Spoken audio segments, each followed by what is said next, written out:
Howdy, this is Mackenzie Franklin from SideGame LLC here in Colorado Springs, Colorado. And today, joined by another extremely special guest. This is Tia from Tikyjo. Welcome, Tia. Thank you so much for being here. Go ahead and introduce yourself. Hi, everybody. I'm Tia. I run on YouTube and Instagram under Tikyjo, Tikyjo. And I'm just a person who really enjoys board games, solo board games, multiplayer board games, all different genres, all different sizes, all different weights. So really excited to be here. And thank you, Mackenzie, for having me back. Yeah, so I actually met Tia via one of our solo videos, so it was really cool to kind of get her opinions on things, and we found out that our tastes really do align, and I know it's just been a great time collaborating with her. So please make sure you go check out Tia's channel over on Tikyjo. She puts out amazingly quality content, certainly better than you'll actually find on this channel. So you need to go over there, enjoy, and man, make sure you're subscribed so you can see all the new stuff that she's putting out because she has quality stuff. So please go see it for all sorts of fun solo, multiplayer, and actually very useful and informative content. We try. So as you saw with the thumbnail, today Tia and I have a very interesting list that we're going to talk about today. The top 10 board games that we want to live in. So she brought, last time we streamed together, she brought to the table, a more challenging list of delicious components. So I thought, okay, what would be another kind of interesting theme to talk about? And I thought this one was really cool. So top 10 board games that we want to live in. Now, this can be something as small as just like a small setting to an entire universe or world. So it's really open up to our interpretation. Did you have any caveats or any ways that you took this list, Tia, before we begin? I think I took it on a per game basis. Like you said, it could mean so many different things, or it could be so many different elements of games. So I think, I didn't really place any restrictions on myself. Okay, I did the exact same thing, so I'm really excited to see what you put for the list. So Tia, let's go ahead and jump into it. What's your first world? Number 5. All right. What's your number 5 world in the board games? So, my number 5 is Mesozooic, which is designed by Florian Fay. And this is a small box Z-Man game. It's a card game primarily. And as you can probably tell from the cover, it's all about building a dinosaur theme park. And I know that's a really hot theme in recent years, but this one's been out for a little bit. And obviously, I grew up watching Jurassic Park, all those movies, not Jurassic World, the new ones, but Jurassic Park, the OG ones. And so this one just brings back all that nostalgia of creating a dino theme park. And in terms of how the game plays, not only does it look great, obviously, Brie Linzo, who does art direction for Z-Man, top-notch with this game, hired some fantastic artists to work on the cover art and other things like that. But the gameplay is also super fun, and I think that adds to my enjoyment of the world because it's not a very serious game, but there's some serious strategy to be had. This does have speed elements. So essentially, you're drafting different elements that you're going to place into your dinosaur theme park, which will be a grid of cards. And Mackenzie, I don't know if you remember or are familiar with the little number puzzles where you have 1 through 25 slots and you have numbers 1 through 24 and you have to shuffle them around and get them in order from 1 to 24. Mm-hmm. That's what this game is, but you're arranging your park in that way. So everybody flips over all their cards they drafted, shuffles them up, flips them over, and has to arrange them within 45 seconds to be able to score them in the most optimal placements. So this one is really fun. It's really zany. The colors are super bright and inviting. I love the idea of the dinosaur theme park. There are little amusements and different types of things that you can place in your park, gardens, statues, you name it. So this was just one that I thought, wow, what a fun, exciting, bright, happy place that you could I could see myself, visiting this park or living there. I would love to live there. That'd be awesome. This is lovely. So really quick, mechanics-wise, so it's a slide puzzle? That's so fascinating. Yeah. Now, it's only a 4x4 grid, so it doesn't seem like it's absolutely terrifying, but that's interesting. Do you, if you're really good at slide puzzles, are you just going to have an inherent advantage? Because I think I'm actually garbage at them, maybe. Are there ways to cheat where you can switch cards and stuff? Or? I'll get it where it's like almost all my points score, but then I'm like, but I want to make it perfect. And then I try to do it and I mess everything up. But it's half of the game is that and half of the game is drafting. So you could potentially draft cards that will work in most any placement, or you could draft cards that will get you higher points, but have very specific areas that you have to place them. So it's really about that drafting phase first. And you're kind of hedging your bets on what cards you'll get and how well you think you can place them. And then the second part is how well you can place them and arrange them in those 45 seconds. So that's my favorite part about drafting games, is kind of setting yourself up for success and potential combos. So this is wonderful. Now, Michael has a comment here. He says, how does it differ from Dinosaur Island? It looks really interesting. Yeah, so in Dinosaur Island, where you have the dice that you're drafting, here you're drafting the cards. So there's similar drafting mechanics, but where Dinosaur Island has you placing them around your park and placing your meeples on them, this one doesn't have any extra components. It's just the cards. So it's that timed element of sliding your cards. There's that spatial reasoning that it really relies on for that portion of the game. And this one is played over the course of 3 rounds. So it's a little bit shorter. It's a little bit more straightforward than Dinosaur Island. There's never like any, maybe this could be a mini expansion in the future, but there's never any point where if you don't have the 2 parts of an enclosure where your dinosaurs will escape and terrorize the people in your park. So it's a little more forgiving in that sense. But yeah, this is a great one. And actually does have 2 mini expansions so far, I believe, with there's a cooperative mode that you can play. There are new attractions, new characters. So there's a lot packed into this little box of just a card game. Thank you for the question, Michael. So this actually looks more enticing to me than Dinosaur Island, personally. Dinosaur Island actually left our library recently. Hopefully, we're hoping that Dinosaur World is going to be something that stays. But, oh man, this looks super good. I really like it. And like you said, this seems like a great world to live in because, you know, the dinosaurs aren't going to eat you, right? It's more it's more friendly. I know that when I was doing this list, I like picked a bunch of things that I really enjoyed. But then I thought about it. I was like, ooh, that maybe not be the best thing because you might die pretty dang frequently. Ooh, I know. I thought about Maracaibo for a second. And I was like, wait, there's actually a plague going around at that time. Yeah, it's not a good idea. Stuff like that. Too close to home. Yeah, I don't know if be like scurvy and all that bad stuff. I was thought, maybe actually not. So once I thought about it, so this is great. This is like you still get to enjoy the fantasy of the dinosaur world without having to deal with the death and all that stuff.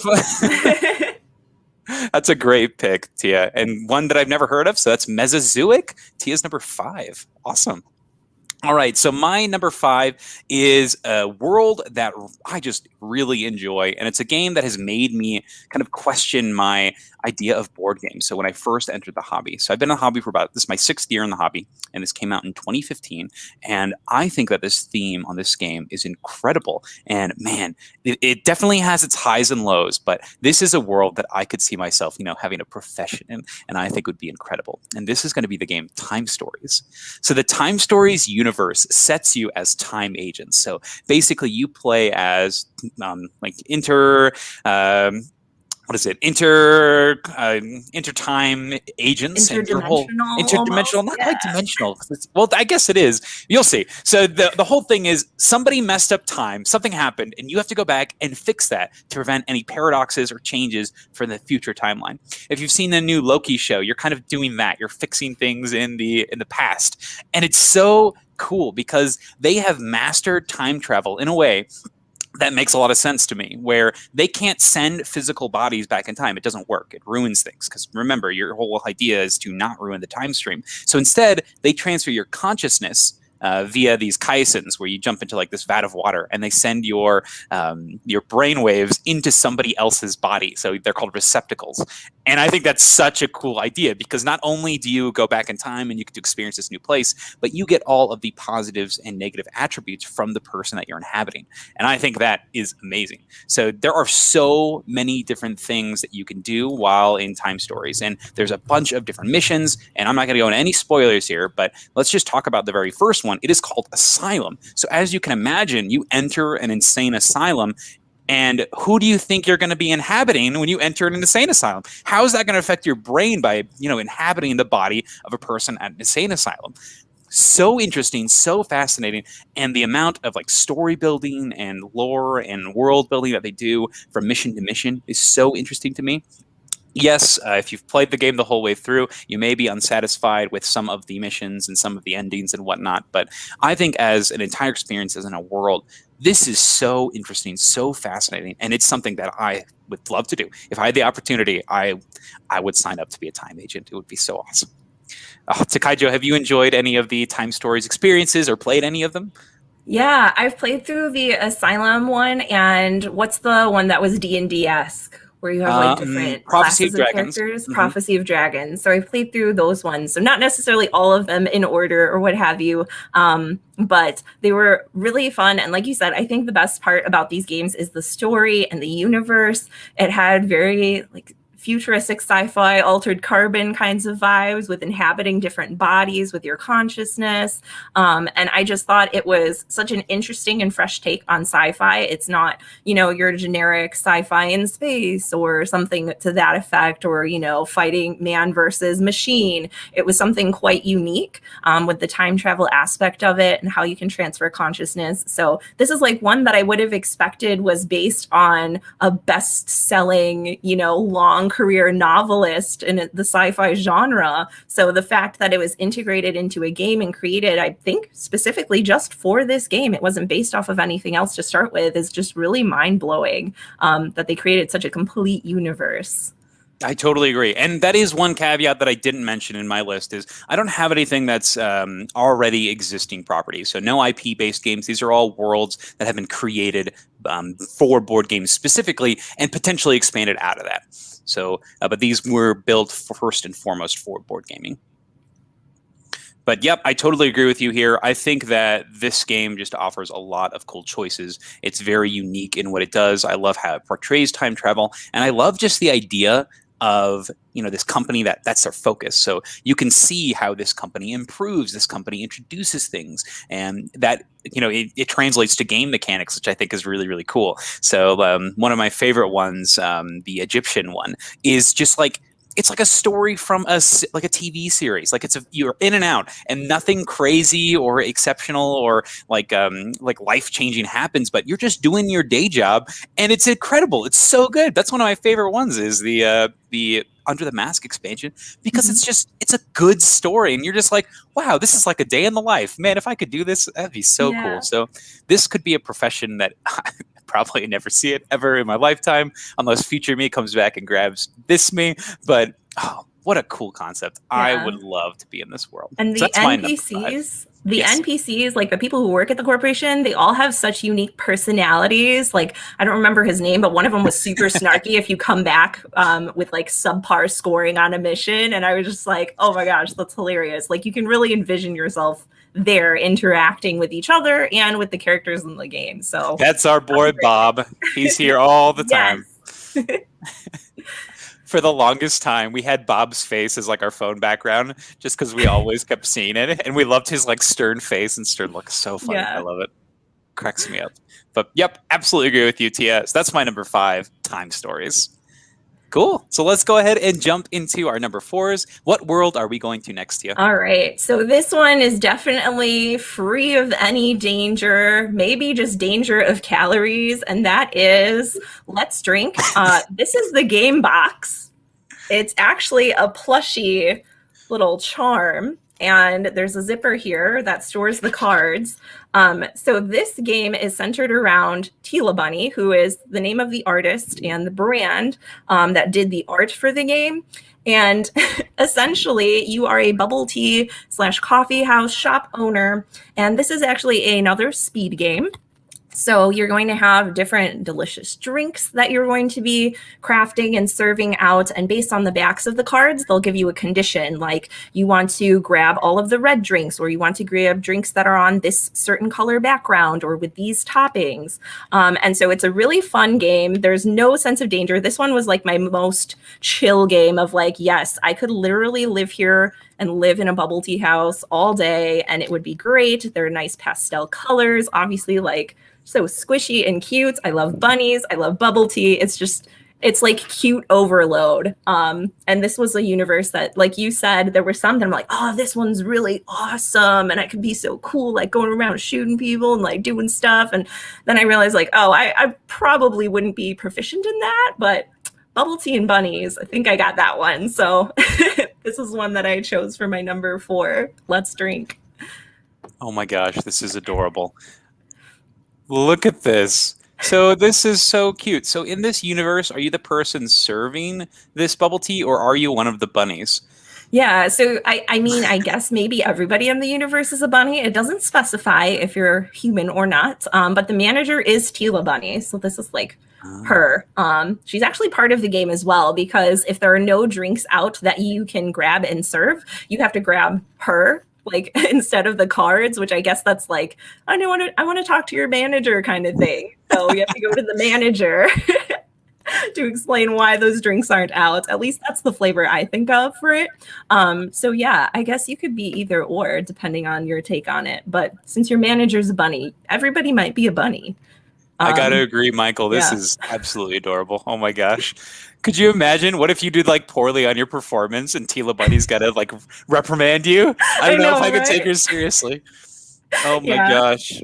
Yeah, that would be the worst thing that could happen in this universe, you know? It's like you don't serve enough drinks and Tila Bunny gets all mad at you. That's amazing. Oh my gosh, it's adorable. Oh, yeah. Oh, man, this is great. This is so cute. Not a game that I would ever look at and say, man, I got to try this one. But now that you've explained it, it's adorable. It's cute. This looks like fun. Oh, man. Yeah, and that was one that I was like, you know, even if the game isn't that great, it's just so cute. And like, you know, I'll just use this as like a purse charm or a backpack charm, you know? But it's one that we've played quite a bit. It's just like a really fast, fun filler game. If you played like Egyptian Rat Screw or games like that, where you're having to grab certain combos of cards, like this is kind of just like that, but with really gorgeous art and a cool little universe with bunnies and bubble tea. So yeah, it's surprisingly really solid.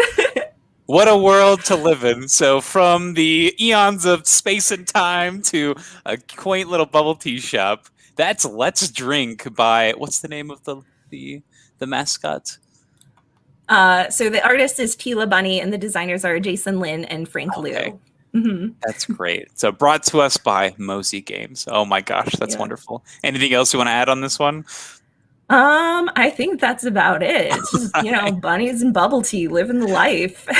That's amazing. I love that you're introducing all these speed games. So I'm a big fan of like really well done speed games. Like I think Spotted is awesome. I think that game is really, really good. So hearing that you really enjoy these other speed type games is really cool because that's neat. That's not a genre people really take into consideration when they're looking for solid games. So that's really cool that you're bringing these to the forefront. I appreciate that.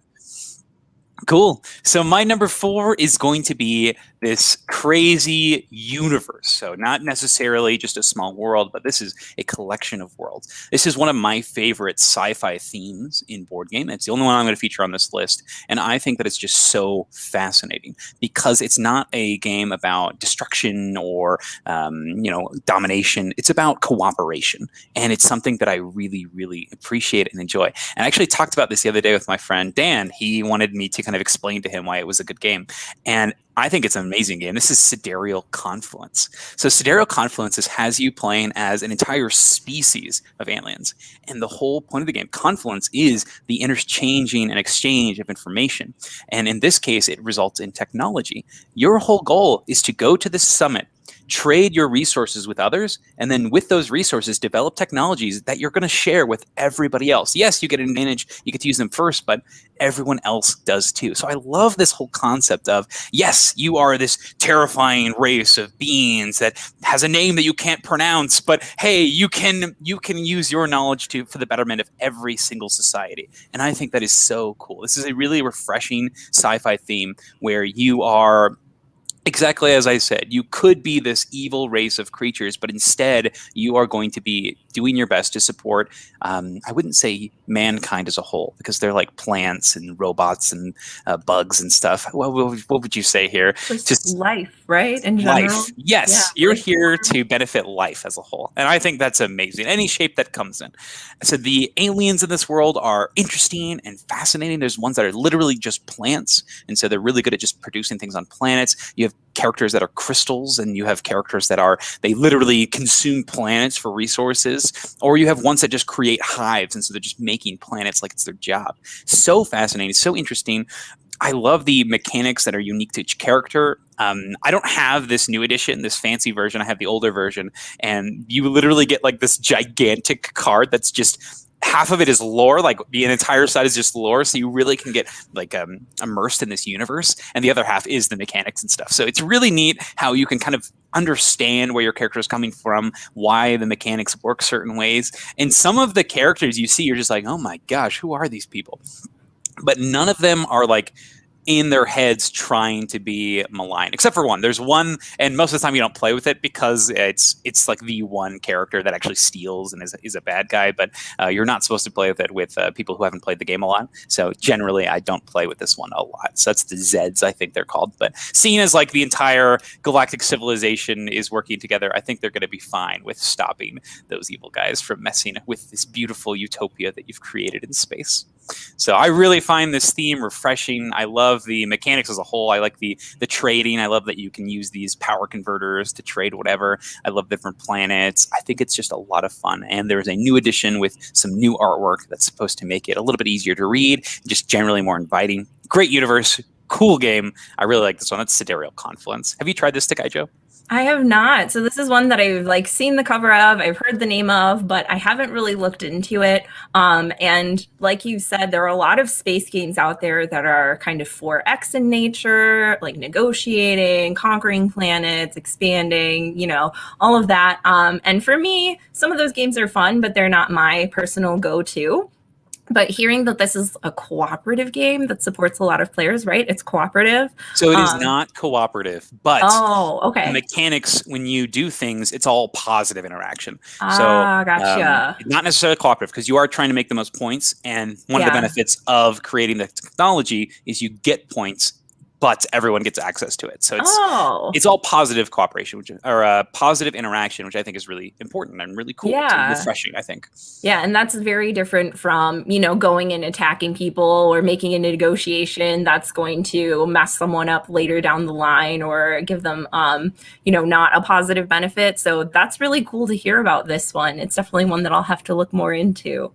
It's pretty sweet. A lot of some of the mechanics even lean into that positive cooperation even more. There's one faction of characters that uses these converter cards. And as you can see on the left side, there's like this arrow, and that means that you pay those resources. But on the right, you get all those things for using it. And there's one faction that has these converters that are incredible. They're amazing, the best in the entire game, but their effect is they can't use them. So they have to give them to other people and be like, hey, I have this thing that's absolutely bonkers. Here you go. And they're trying to, you know, barter and bargain. And once again, it's only going to benefit each other. And if you make bad trades, like you said, you can't really do that, because if you do, people aren't going to trade with you, and then you're going to be SOL. So you have to be as, you know, accommodating and understand like the value in this game. It's so interesting. Awesome. Yeah, this is a really cool one to me. I hope that they create more sci-fi themes like this. I think they definitely have. There's a lot of fantasy games that are more leaning towards this way now. So to see more sci-fi that come into this like cooperative, relaxing, interesting, but yet still interesting and fascinating space. Yeah. I'm excited. Cool. Anything else to add, Tia, on this one? No, I think, like I said, I'll definitely have to look into it more, because the way that you explain it, it sounds very different from a lot of the games that, like, just looking at the cover of the box, I'd put it in the same realm as, you know, Cosmic Encounter or Twilight Imperium or some of those, Zia even maybe. But learning about kind of the mechanics and how you're interacting with other players, that sounds really interesting and new. It's fantastic. I think everyone should experience it once, and if you really like it, you'll probably just play it right again. The playtime is surprisingly short for a game of this size. And Michael has a question. He asks, "What's the best minimal player count?" The best player count for that game, I think, is probably 4 for like the least amount you could play it with and still have fun. But I think the best player count is any. I think this game with any player count is awesome, because just the more people you have, the more people to trade with, the more faction and abilities you're introducing.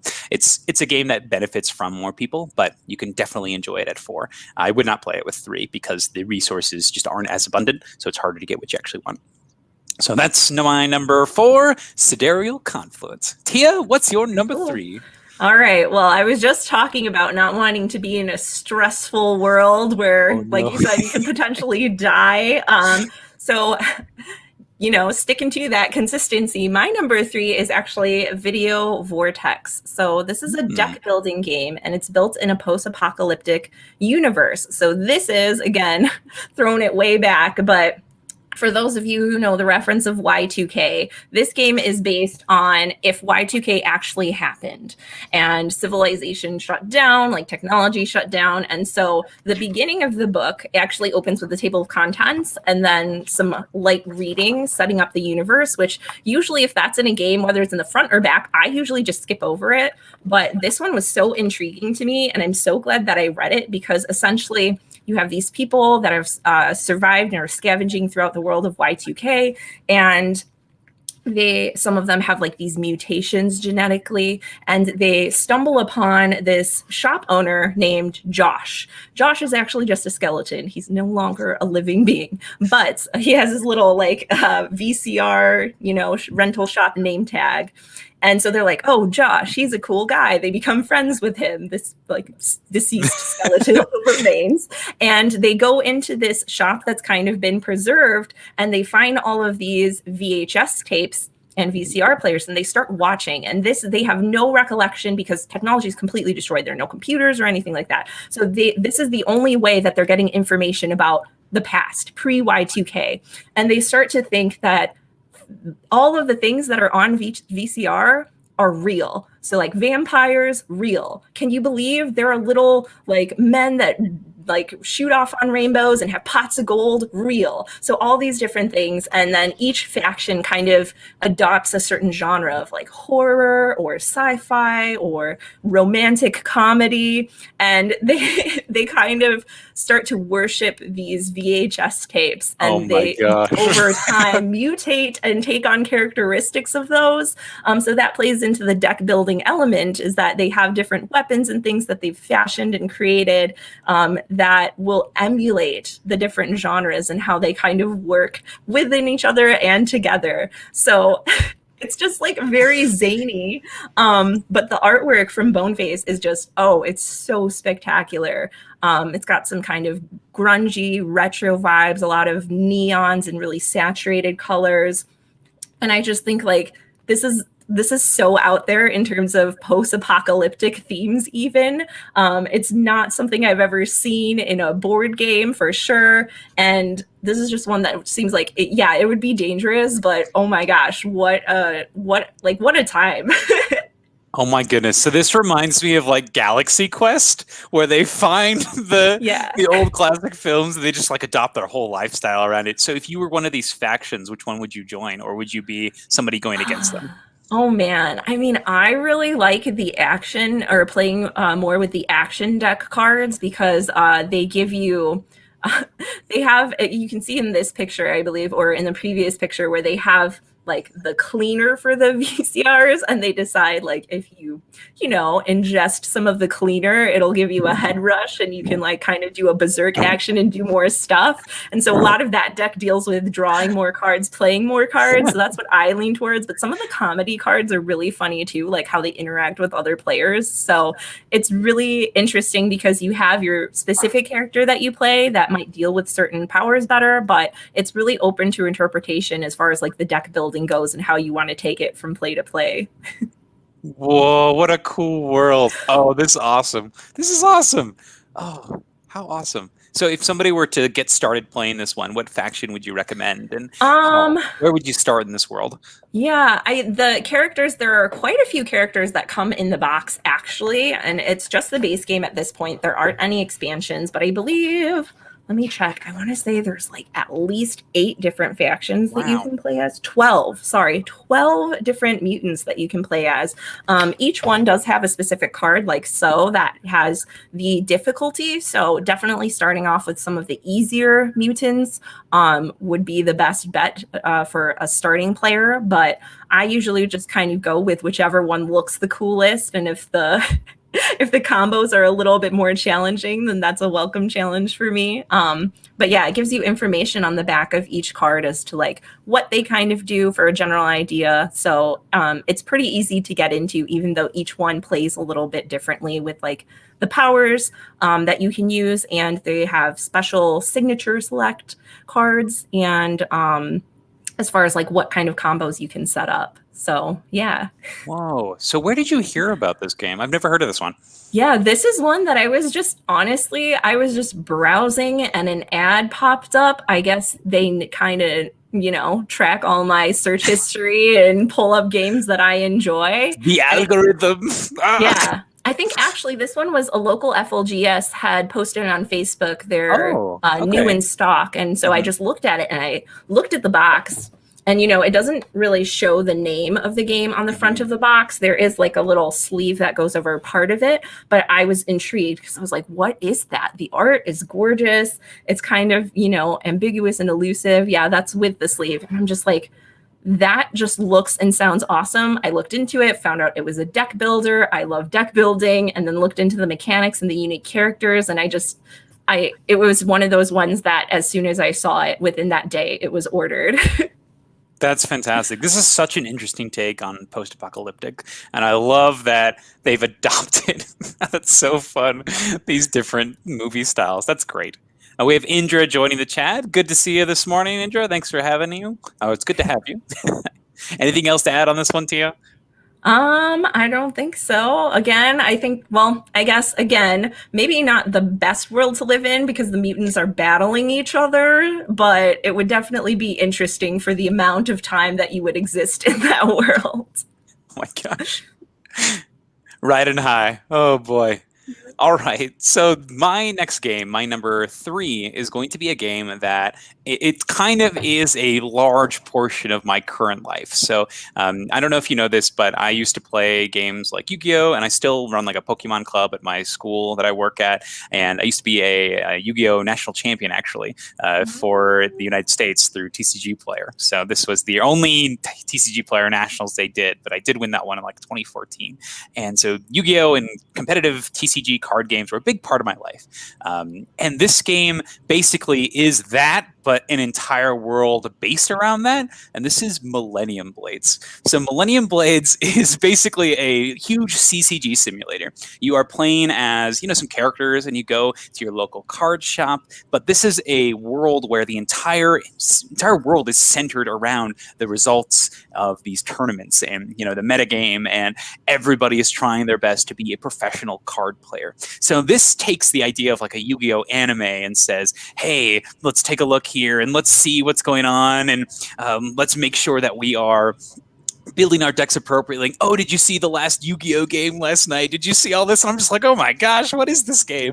And they actually have this huge lore book that comes with it that basically details all of the going-ons, and they have some really fun characters that are all, comedic takes on everything imaginable in the anime universe. So this game is just super goofy. The artwork is hilarious, and it just reminds me of all the things that I really liked about these competitive card games, but done in a way where you can play it either competitively or cooperatively against like this evil shadow organization. And I think that's really fun for this like anime-esque thing to exist that is just an amalgamation of all different tropes. So it's just a blast. There's so much going on.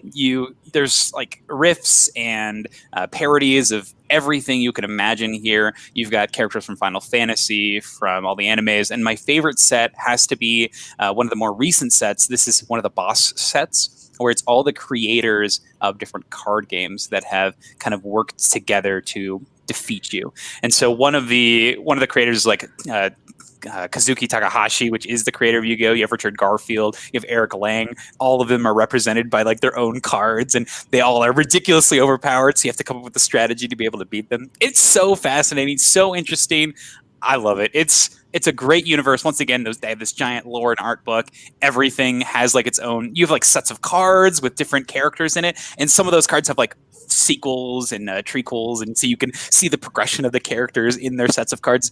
It's a blast. It is so funny, and it reminds me of like this world that when I was a kid, I hoped and wished would existed. Like nothing seems more cool than slapping on like a dual disc, right, and going out and watching people play cards on like televised TV, like in this like, extreme epic way. So that's where I'm coming from this, and yeah, it still sounds great. I still would enjoy this. It'd be super cool. So that's my number 3. That's Millennium Blades. Have you played this? Have you experienced the wonder that is Millennium Blades?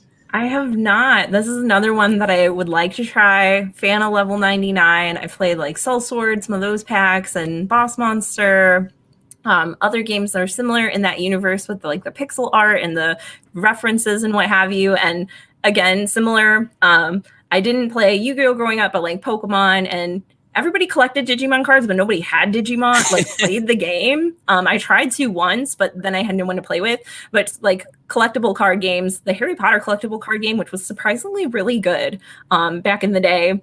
And similar as well, you mentioned that it has like characters or references to characters from like Final Fantasy and other things. So that just brings me back to those tactics like Fire Emblem games and Final Fantasy, and just growing up with them, being able to see them kind of all come together. And then the game designers, when you were talking about that, it was blowing my mind. That sounds super, super fun. Like, oh my gosh, just a nostalgia trip, and just like done in a really fun way. It sounds like it doesn't take itself too seriously, I guess is the way that would explain it.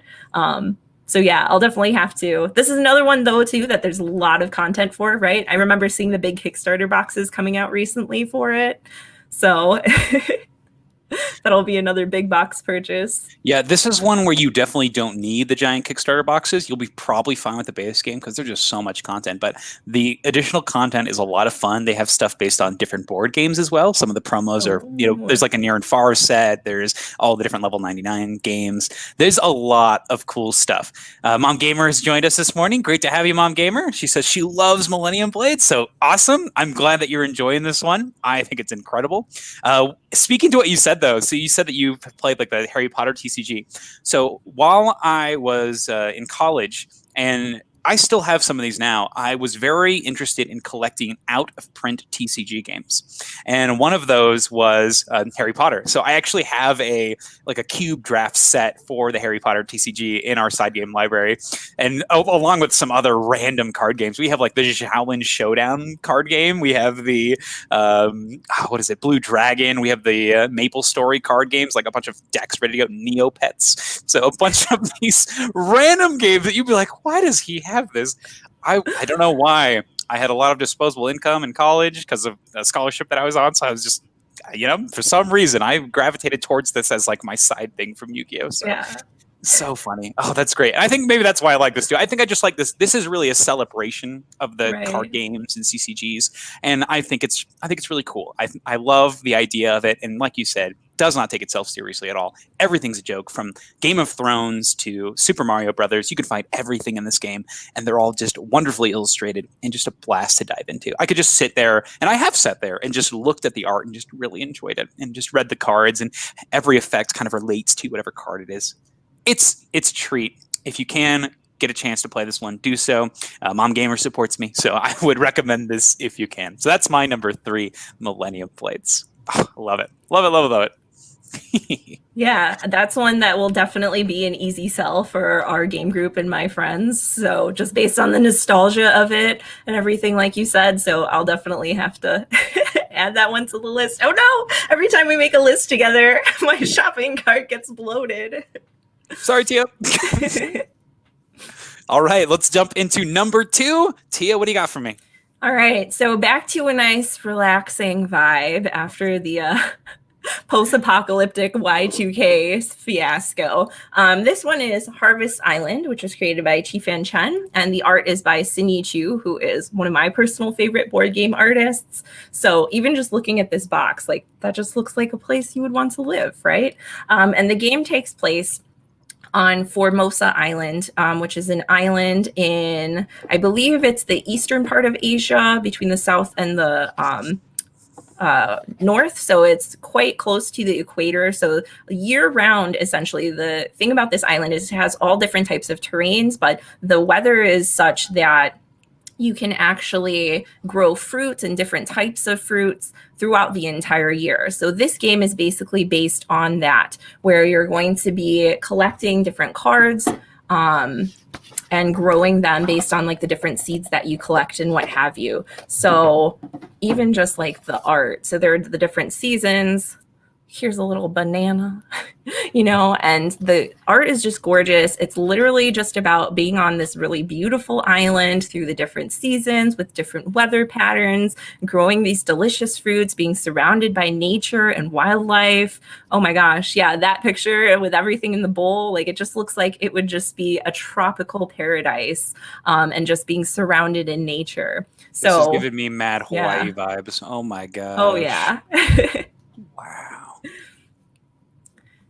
Yeah, and again, the art from Chu is just it's top notch. It just ties it all together and it feels like when you're playing it, I feel like I'm really transported because the gameplay also leans back on having a more relaxed feel to it. There are some interesting decisions with growing your fruit and turning in sets, but there's no direct conflict. There's no combat. It's just which seeds will do the best for me? Can I plant them? Can I time it right with the seasons to turn them in for the most points?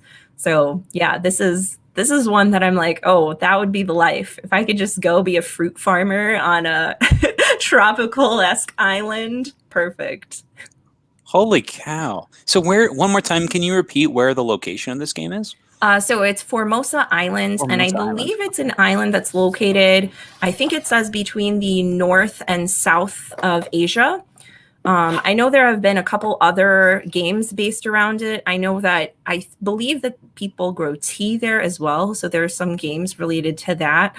This one's specifically about the different fruits of the island that you can grow. Oh my gosh, this is gorgeous. Wow. And Andrew has a quick comment for us. He says, "Sorry, not sorry," and that's all for the recommendations. So that's kind of what happens, right? We talk and we get all sorts of fun stuff. Mom Gamer has a super chat for us. She says, "Thank you for another lovely show. Thank you so much for the support, Mom Gamer. We really, really, really appreciate it. So thank you so much." Fantastic. Oh my gosh, this is so cool. So before we moved to Colorado, we lived in Hawaii, and this reminds me of just all the fruit stands, just all like the farmers markets, and just everything is just right there, and the wildlife, and this is so cool. I love the artwork. Particularly, there's the image earlier that we saw with the mango, not the mango, the dragon fruit with the Komodo dragon. Yeah. I just think that's lovely. This is so cool. This is a great idea.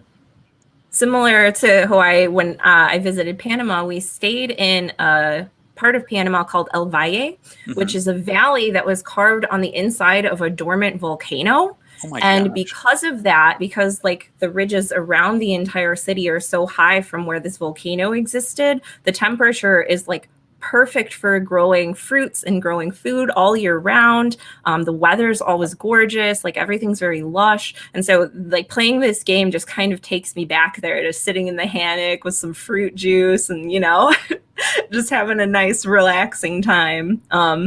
But yeah, I don't know if Formosa is open to tourists, like the actual island itself, but just based on this game alone, like I feel like I have to go at some point, Absolutely. This is a game that I'll look into, and probably a location I'll look into.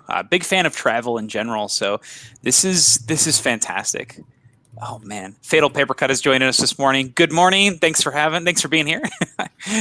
Fantastic. And remember, anybody in the chat right now, if you have any comments on these games or anything, we'd love to hear your opinions. What does this remind you of? Is this a world you'd want to be in? Love to hear what you have to say. So thank you so much for joining us this morning. Yeah, we do this for you. So thank you so much. Fantastic. So great number 2. This is Harvest Island. Wow. Awesome. All right. So I love the peacefulness. I love that this is like, such a serene theme. I love it. Now, my number 2 is probably the most relaxing one on my list. It's a theme that I really enjoy. It's just a wonderful, wonderful world, but it's one that's based in our own. It's like a dramatization of a relaxing time period. It's a relaxing dramatization of an existing time period. And this is going to be Feast for Odin. So you might think about this and be like, oh, a Viking game? How could this be relaxing? So this is the Viking game that presents itself in the most chill way possible. The big spiel that I give whenever I teach this game is, how would you like to be a Viking that relaxes, gets a bunch of stuff, and crams that stuff places? And that's how I feel in this game. And the best way to encapsulate this, I think, is to just look at the home boards for the different characters. So each character has their own home board, which is, where you're going to be setting up kind of your initial placements and whatnot. And on this home board, you can see just people gathering around the thing, just kind of enjoying themselves and working together and just kind of hanging out and chilling. So you can kind of see it here. They're all just chilling. You got a couple people in a circle in that bottom left corner. Everything is this peaceful shade. It's just wonderful art brought to life. There's sailing, there's hunting, there's exploring in the mountains, there's building sheds, you're making food, you're crafting your own occupations, so that way you're getting better at your crafts. You just real you time to get better at your profession. It's really neat. I really enjoy this. This takes the Viking theme and steps away from something like Blood Rage, where I feel like everything is going to, like, everything is burning, run as fast as you can, to something more serene. Let's go to market, let's get some sheep, let's go to the mountains and pick up a couple sticks today. Oh yeah, I'd love to buy that for $1. Yeah, thanks so much. That's how I feel when I play Feast for Odin. That it's just really relaxing, really fun, and the pieces and components are just a wonder to be around. I really enjoy the character that's like in each of the cards. I love the variety of occupations. So this is a Viking settlement that you can really be what you want to be. I really appreciate that. And you've got some amazing components. You've got our friend the Moose Meeple here. You've got all sorts of goods that you could explore. There's a couple of characters that are playing board games on some of these sheets, and so you can tell that they enjoy some of the quality of life things as well. And if you get bored, you can always go raid a village and you'd steal some things. That's fine. The whole clan will come with you. Or if you want to go colonize an island, you can do that too. So there's a lot of choices here. This is a colony where you could really be what you want to be, and I really appreciate that. But really, the big thing here is that you're constantly feasting. You have all this great food. You've got a bunch of buddies because you got like up to 12 workers around. And then you can choose lots of divergent occupation paths that all just seem very quaint and very fun. And it's just, this is a world that I could be in a while. And when you play the game, you'll probably be in this world a while.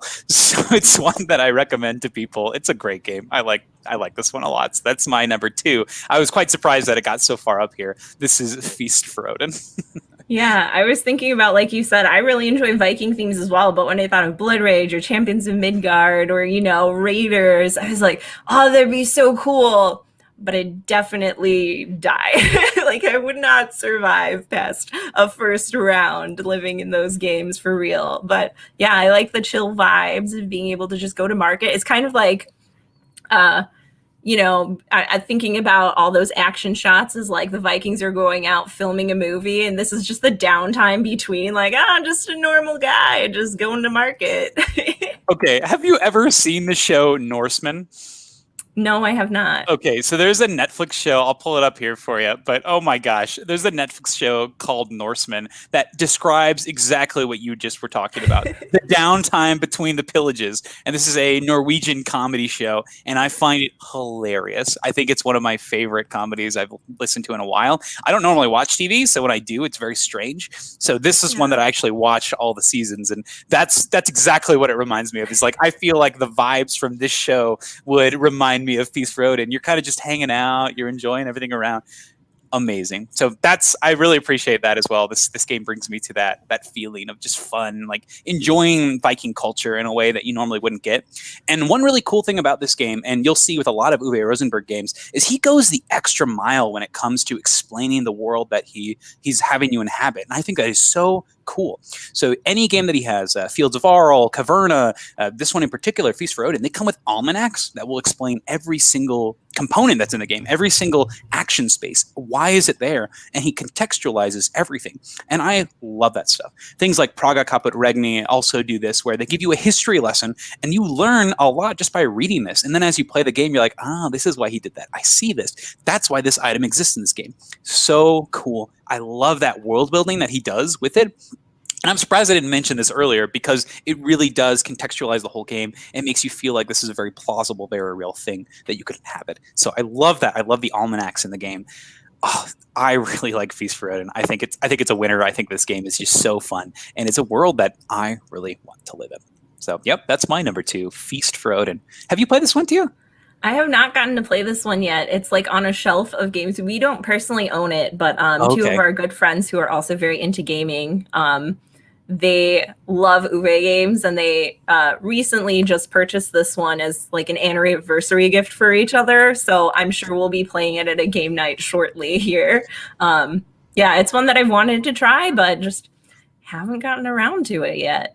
This is one of my favorite solo games. So I think that if you get a chance to Oh. play this, you might get hooked because once again, it's a world that you're going to want to be in a while, and you can be in a while. And going solo, it's always your turn. Uwe Rosenberg's solo modes Yeah. are generally pretty great at that. So I think you'll have a lot of fun with this one if you get a chance. Oh, fantastic. I'm looking forward to it even more now. Perfect. All right. Now that brings us to our number 1s. Are you ready, Tia? Let's do it. Oh, yes. Okay. So my number 1 pick is one that I think when it first came out, people were really entranced by, and I haven't heard much about it since. However, this game, like, I have to say, by far and large, Mackenzie, when you proposed this theme, my mind went exactly to this game and this game alone. It was hard for, like, obviously there were a lot more games I wanted to include once I sat and thought about it, but like compared to this game, I was just thinking, what else will even come close? So this is a game that is designed and illustrated by Stephen Gibson, and that is Grimslingers. This game comes in 2 modes. So there's one mode where it's just like a free-for-all shoot 'em up kind of rock, paper, scissors. You're playing cards, targeting other people. And the other mode, which I'm enamored with it, is the story mode, which can be played solo or with up to 4 players. So the universe of this game is essentially that you are Grimslingers, and you're in a place called the Forgotten West, which is like America, but in the way future. And it brings in elements of sci-fi with advances in technology, but infuses them with these auras and magical kinds of essences. And the entire universe is kind of ruled by this ambiguous character that nobody really knows who they are, what they are. It's just a rumor, but everybody knows that this person probably exists, called the Iron Witch.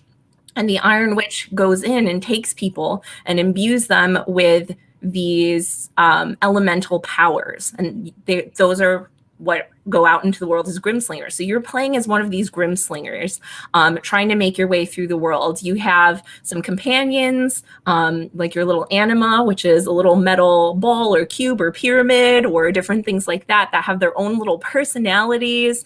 You as a Grimslinger, you could be a human, you could be an animal. There's Kipper, the puppy, who has a really long sword, like think old anime, tiny puppy, big sword. There's a cat that you can play as, and it's all done very tongue-in-cheek. I remember when I first heard about this game, I was like, wait, so it is a Wild West dark fantasy horror sci-fi comedy? Question mark? You can play as a llama. You can play as a vampire llama. Like, my mind was blown. But the art and illustration is just so stunningly gorgeous. Like, if I could just have posters of the card art from this game and the cover art just all around me all the time, I absolutely would. So it's a world where, yes, you might die, but you're going to have some laughs. There's going to be some camaraderie. You know, you're going to get to see cute puppies and travel with them and fight alongside them. And yeah, it's a complete package in terms of the story, the art, the flavor, the gameplay, all of it. So yeah, Grimslingers. Have you heard of this one, Mackenzie, or have you played it? This is my first time hearing of this. You know, right off the bat, it reminds me of something like Shadows of Brimstone. I had a chat with Grumpy Meeple of that kind of world, and he kind of illuminated me to like this really interesting horror meets the Wild Wild West. But this seems like it takes that, turns it up several notches, injects crazy design and humor and just fun. This looks so cool. So, oh my gosh, this is so awesome. Now, what's your favorite part about this game? So like I said, there are 2 modes. I think that the versus mode is kind of like a shoot 'em up Wild West. So you have these different element cards, and it's almost a rock, paper, scissors kind of effect with the basic elements. Okay. So like fire beats earth, earth beats water, et cetera, et cetera. But there are other cards you can go put in that give you like life steal abilities or light and dark elements. So that part is really fun. It's definitely very light and very random, but it supports more players. And every time we play that, it's fun. But my personal favorite is the story. So you have your entire story booklet. There's also an standalone expansion called Northern Territories that kind of continues from that and picks up with some of the characters you left off with. And going through the story, it's kind of like a choose your own adventure where you're going in and coming up against different encounters and battles as this wandering band of Grimslingers. But the story, like I said, it's very tongue in cheek at some points. So like there were times where I was literally laughing, crying, like falling out of my chair just because of what ensued based on the actions that we had taken. Like I was saying with Time Stories, all of the NPCs are so well fleshed out. Like they have backstories that you can tell, like there's something about this person I don't know, and it incentivizes you to keep playing and to keep interacting with that character to kind of draw that out of them over time. There were times where it was very exciting and action-packed. There were times where there's like M. Night Shyamalan level plot twists. There was a time where literally I played this game, or we played through the entire campaign in one weekend up at a cabin, myself and two of my friends. And there was a time where it came to a point in the story where I just started crying, and it was just like, after all this silliness and, what have you, action packed, there was a part that was just super dramatic and it was very understated, but it was so sad. And I was just like, oh my gosh, why am I tearing up? Like I never thought I would get that emotional playing a board game. Even thinking about it now, I'm like, oh no. So if you're into story, which I usually am not, this is a fantastic one to play through, and it's cooperative in that as well. So it really builds that camaraderie between players as you're going through the story and uncovering more of the world, uncovering more about yourself and the secret of the Iron Witch. And yeah, it's just, it's a fantastic universe, and it's brought out so well in the game. Wow. So you're really selling me on this one. Like, I got to give this a try. It's got a lot of the things I really enjoy. I love when they introduce like a solid system into a story campaign like that. And if the writing's as good as you're saying it is, then that's definitely something that I can appreciate. Mom Gamer also appreciates it. She says she loves your passion. And yeah, you're selling us on this. So this is so cool. I've never heard of this game. So that's so fascinating. Yeah, I think when it first came out, like I said, people were intrigued by the story and the universe, but I think most people bought it as the competitive mode, which is that really light kind of take that back and forth. And people understandably didn't get what they thought they were going to get out of it. And I have the suspicion that not a lot of them looked into the cooperative story mode or playing it solo, and that's why it didn't pick up as much as I feel it definitely should have, because that's the part of it that's like really the heart and soul of the game. But yeah, definitely if you're into it for that reason, like this is a great one to have. So this one is it's from 2015, so it's about 6 years ago. So, and I don't think that, well, for me exactly, like solo gaming was not a thought to me at that time. Right. So it's like we have this huge boom of solo gaming. So people look for this now. They look for story-based, something quick with great narrative, easy gameplay, and that seems like what this provides. So wow. Oh man. So this is Scylla. This is Grimslingers. This is Tia's number one. Yep, Grimslingers. And so Nidaloth says that it's a non-expensive game. Yes. That makes sense. It's been out for a while. And once again, as Tia said, most people have not rated it very high because of that just two-player mode. And Fatal Papercut says that it's a weird West-style theme. Yeah, it's so interesting. So cool. Yeah. Oh my gosh. This is and again, great it's like, one. It's sci-fi, it's fantasy, it's Wild West, it's horror, it's comedy. It's like everything all bundled into one, which I thought wouldn't work.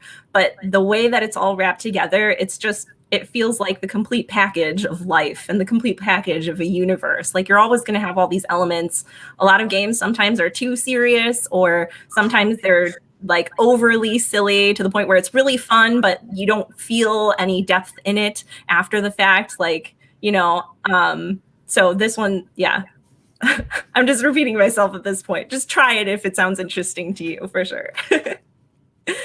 Okay, I just had to add it to my games to check out list. I just cleared that list and now I just added one. I thought I was going to be fine during the stream, but And there's Northern Territories, which oh, expands on it. So and I have to get the expansion because I'll be terrified if it sells out. Tia, what have you done to me? All right.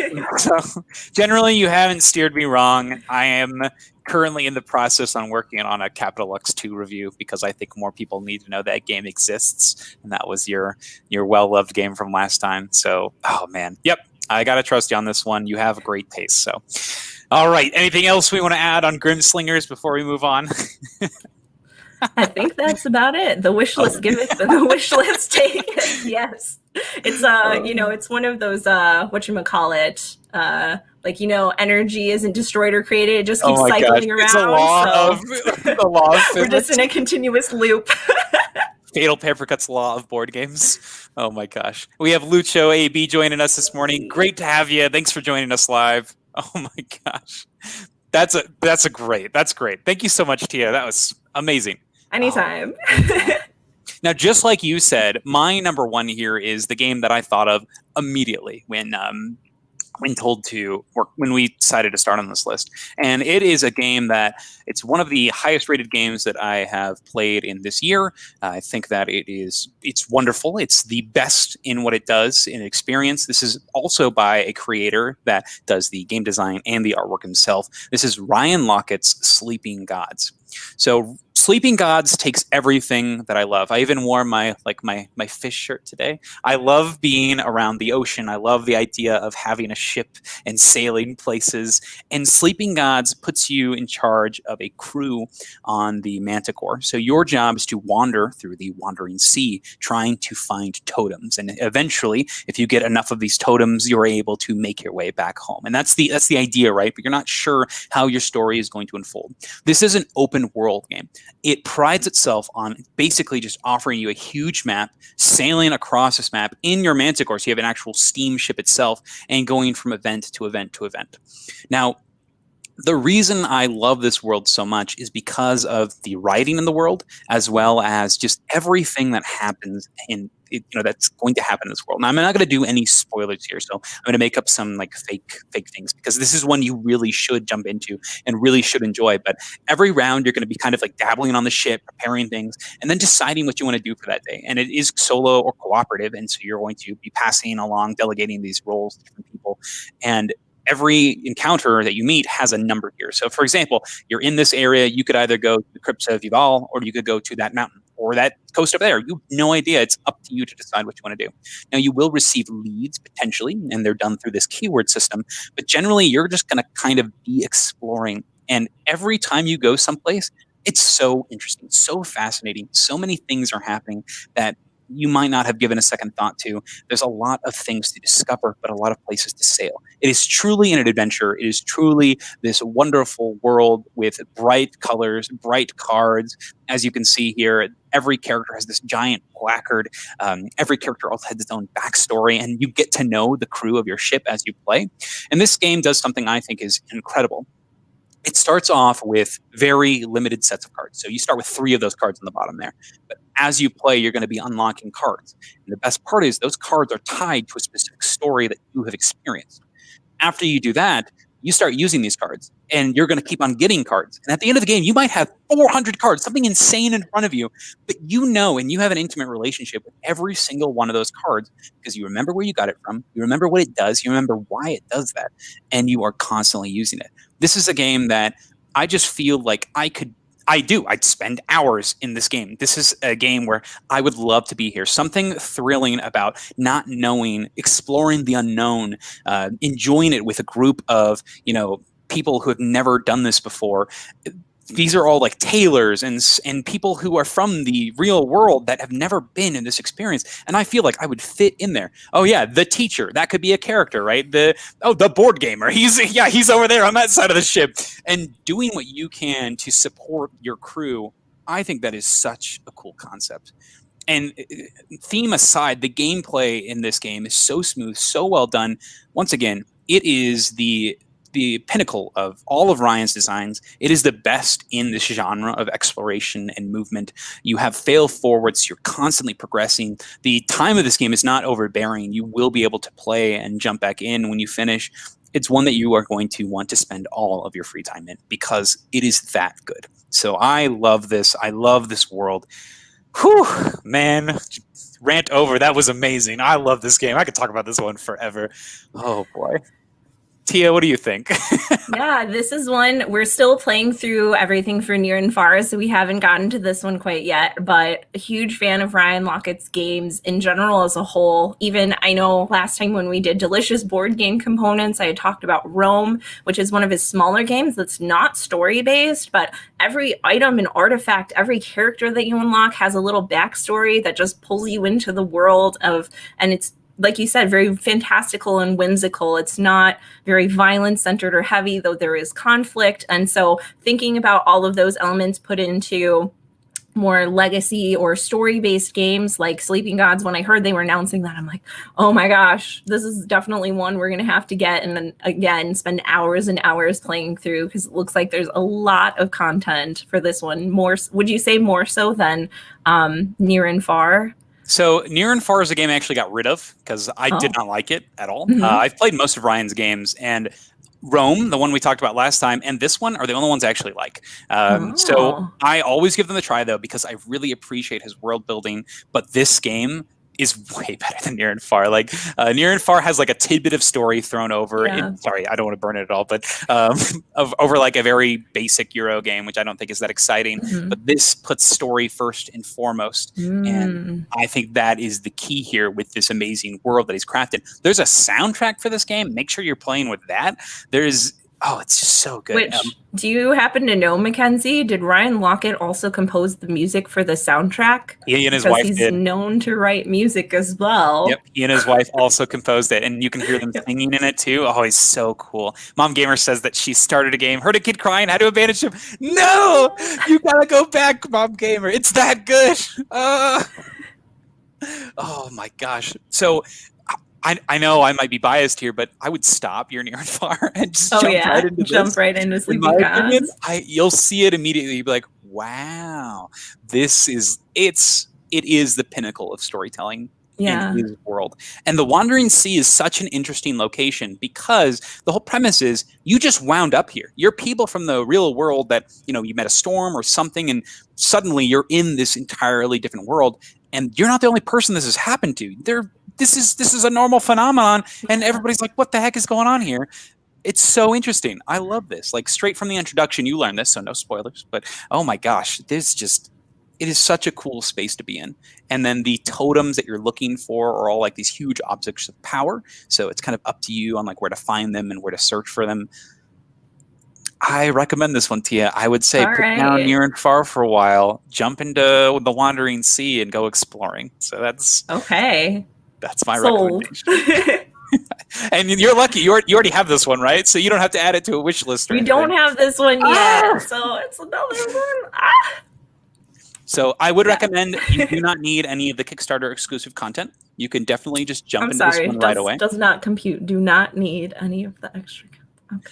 So maybe you might need one. So there's the expansion. I think it's like Ruins of something, but it adds an additional storybook. So it adds a southern part of the map so you can continue exploring. That might be useful just in case you find yourself wandering down. In base game, there are some pages that point to a book that you might not have, so if you don't have the expansion. But I think that you will be just fine. We've played this game 4 times now, 4 full campaigns, and we have not run into the same thing twice. Oh, wow. So once again, you kind of just go. So the first time we played, we went south, and then we went north, and we went east, and then we went west, and you could just kind of take it the way you see it. And you can make choices to go back to where you're seeing things, but you do get achievements as you play every time for finding new stuff. And you have like this huge checklist at the end, and you check all the things that you found, and you see all the things like, ooh, I only have 85 things to find left. I just checked out 10. Cool. And you're like, I guess I'm going back in. Oh, it's wonderful. I think you will really enjoy this. It has the art, it has the story, all those things that you enjoy from Grimslingers, but put into this open world space. I think you're going to like this one. Fantastic. Awesome. Yay. So that's our list of our top 10 board games that we want to live in. The worlds, the universes, all this amazing stuff. Lots of good things here. I've got a new one on my wish list that I have to check out. Oh, it sounds right up my alley. Grimslinger sounds incredible. Anything that put an impression on you that you want to try or you want to get into? I mean, Sleeping Gods, like I said, was one that I was already interested in. When I saw the Kickstarter and the cover, it was just like, oh man, okay. And hearing your praise for it, if this is like the top of the top as far as Ryan Lockett game goes, then it's for sure. It's like, it's locked in. So yeah, and Millennium Blades as well. I think just the whimsy of that game, that was another one that my partner and I looked into. We're like, we probably have a lot of fun playing it. We weren't sure as far as, I know, again, you said you don't need all the extras, but my brain, like, it's hard to accept that. So that's definitely one. Maybe we'll just buy the base game, like you said, and see how it goes, and probably shortly after try to track down everything else for it. So if you do that soon, there is a Kickstarter running for Imperial Spells and Steams. You can always back that and not actually get Imperial Spells and Steams and just get all the extra Millennium Blade stuff. It is offered there, so that is a way that you can get all that extra content if you do end up liking it. So you can enjoy the base game, and then what all comes, you can jump into it there. Once again, I'm going to open this back up to the comments. If you have any game worlds that you'd love to live in, we'd love to hear what you have to say. Michael Newsom says that Sleeping Gods looks amazing. It looks great. Yes, that's because it is, Michael. It's a great game. Tia, was there any games that barely missed your list? Any other worlds that you might want to talk about briefly? I mean, honestly, when I was thinking, I was looking through all of the games that had Cindy Chu's art. So recently with Thundergriff Games, she worked on the Matchbox collection, and she released 15 Days, which is another one with a lot of animals. You're in nature. So that was one I had considered. Dragon Castle is another one that I am a big fan of, and just the idea of constructing like these castles with the tiles and being surrounded by the different seasons. Anything with her art on it is probably a vibe and a type of game that I would be drawn to living in for sure. But I think out of all of them, Harvest Island was the one that had the most concrete location. So that's why I went with that one. Yeah. How about you, Mackenzie? Did you have any on your short list? So very similarly to you, I had some games that were a lot more cozy. One in particular, I think that viticulture would be just a great place to be.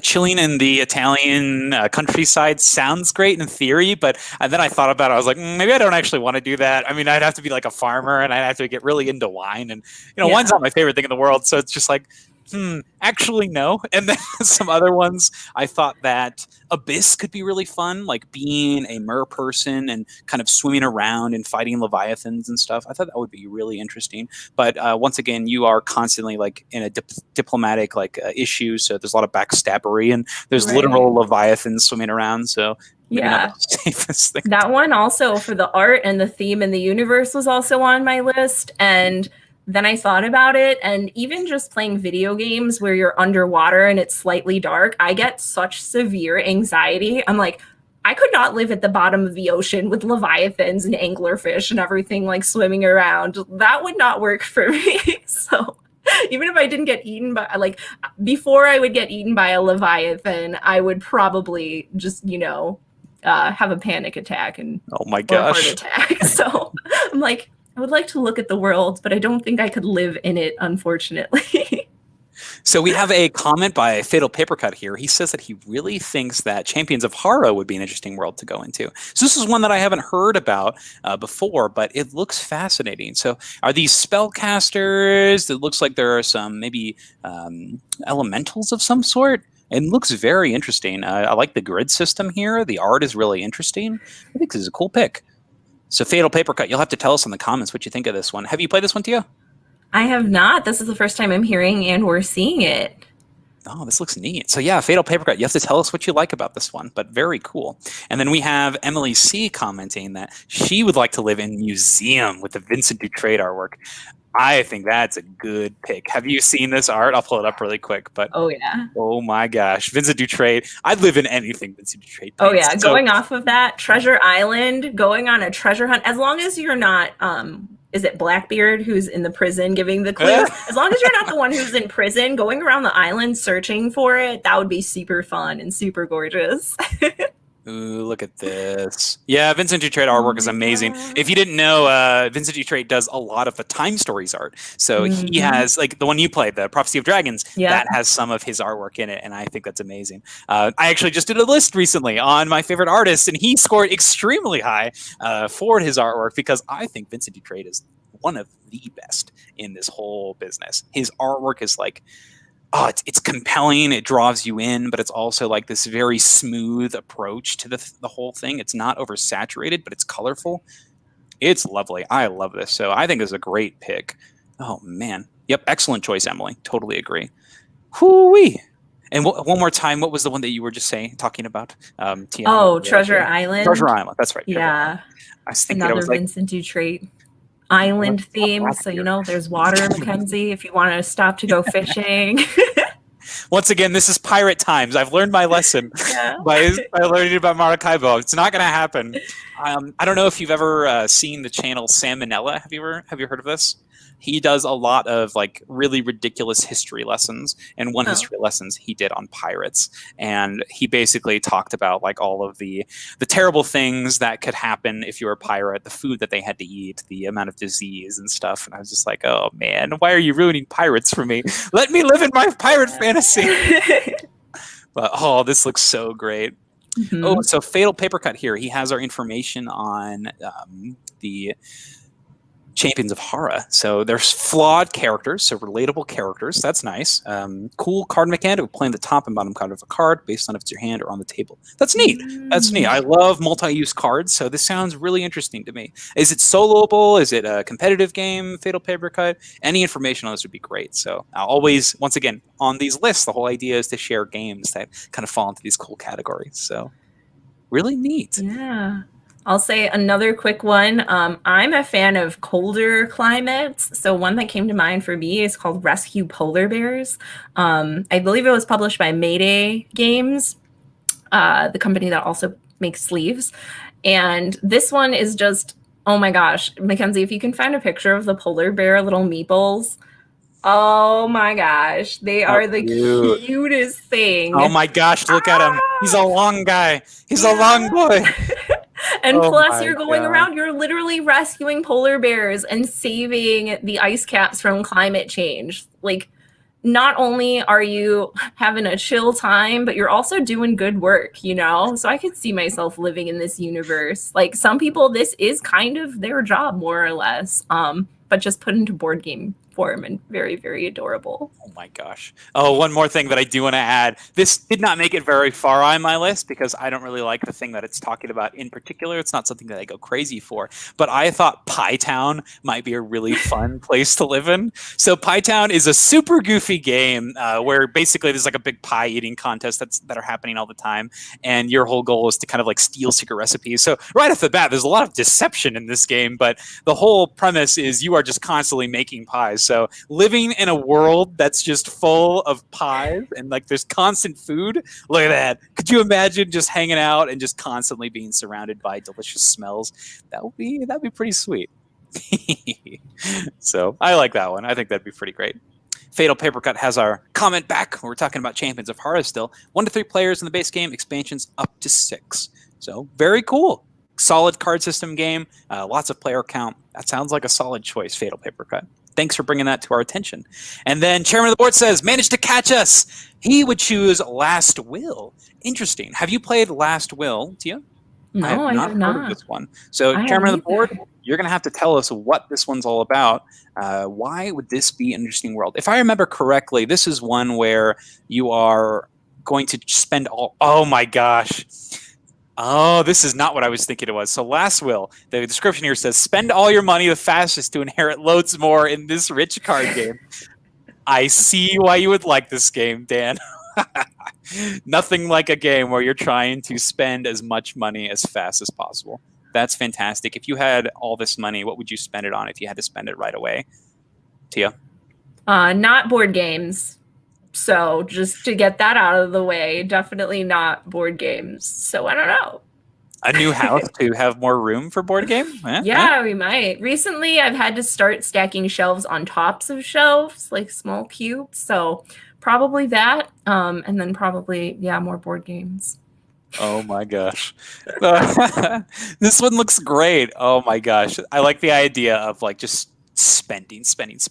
Reminds me of something like High Society. So, yeah, any game where you just get to be a rich kid, that seems pretty good. So I can't complain about that.